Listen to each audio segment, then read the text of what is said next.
Hello everyone, this is the day 2 of my 7 days mini blog. আজকের ব্লগটা আমি breakfast থেকে শুরু করছি। ব্রেকফাস্ট এরকম পান্তা ভাত খেয়েছিলাম। তারপর আমি স্নান করে রেডি হয়ে নিয়েছিলাম একটু বেরোবো বলে। বেরোবো বলতে গেলে আমি যেহেতু বাড়িতে ছিলাম, তো আমি কোন্নগর ফিরবো বলে সেই জন্যই বেরিয়ে গিয়েছি। স্টেশনে এসে দেখি ট্রেন দাঁড়িয়ে আছে, আমার জন্য আজকে ট্রেন অপেক্ষা করছে। তাও এই 12:30 নাগাদ বেরিয়েছিলাম, তো তাই রোদটা বেশ ভালোই ছিল। যাই হোক, তারপর কোন্নগর পৌঁছে ফ্ল্যাটে এসে বাড়ি থেকে আনা খাবারগুলো দিয়ে লাঞ্চটা কমপ্লিট করি। তারপর আমি ঝটপট করে রেডি হই বেরোবো বলে। আমি খুবই তাড়াহুড়োতে ছিলাম কারণ টিউশন আছে। তো বেরিয়ে দেখি যে হাওয়া তো দিচ্ছে, কিন্তু ওই 3:30-র সময় তো ভর দুপুরবেলায় রোদটা ভালো ছিল, তাই গরমটা কিন্তু লাগছিল।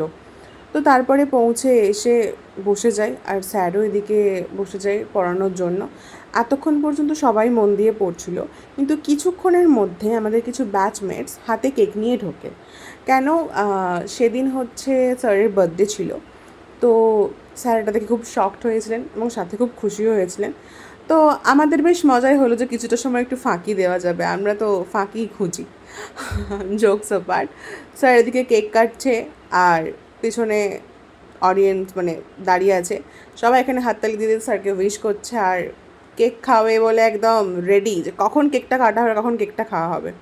যাই হোক, তারপরে কেকটা খেয়ে পড়ে টোরে আমরা একটু আড্ডা দিতে এসেছিলাম একটু চায়ের দোকানে। আর এটা হচ্ছে আমাদের ঘাঁটি বলতে গেলে, আমরা এখানেই সবসময় থাকি কলেজের পরে, টিউশনের পরে। তারপরে আড্ডা ফাড্ডা দিয়ে আমি আমার ফ্ল্যাটে ফিরে যাই। আর একটা বাড়িতে এরকম সানফ্লাওয়ার ফুটেছিলো, কি সুন্দর যে লাগছিল। সন্ধেবেলা কিছু অর্ডার করেছিলাম গ্রসারি, সেগুলো রিসিভ করলাম। তারপরে আমি খিদে পেয়ে গিয়েছিলো বলে খাচ্ছিলাম। তো আজকের মিনি ব্লগটা এখানেই, দেখা হচ্ছে নেক্সট মিনি ব্লগে। Till then, tata, bye by.